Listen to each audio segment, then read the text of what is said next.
سلام دوستان، امروز میخوام بهتون بگم که چطور سرعت فن کارت گرافیکتون رو تنظیم بکنین و دمای بهتری داشته باشین. خب سریع شما برنامه MSI Afterburner رو نصب کنید. بعد اینکه نصبش کردین اینجا چرخ دنده هست وقتی میاد بالا.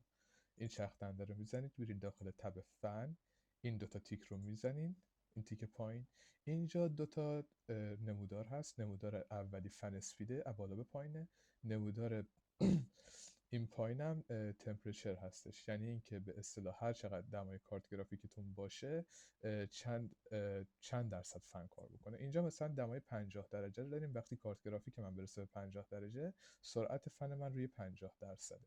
خب من مثلا میخوام وقتی کارتم رسید به دمای 50 درجه سرعت فنم بره روی 60 درصد. میام همین وسط رو میگیرم و میارمش روی 60 درصد. به همین راحتی الان اگه دمای کارت من مثلا برسه به 47 درجه یا به 50 درجه سرعت فنم میره 60 درصد. دیگه اینجا میتونید خودتون تنظیم بکنید، نمودار جدید براتون درست کنید و دونه دونه تنظیم بکنید که دمای کارت گرافیکتون چطور باشه.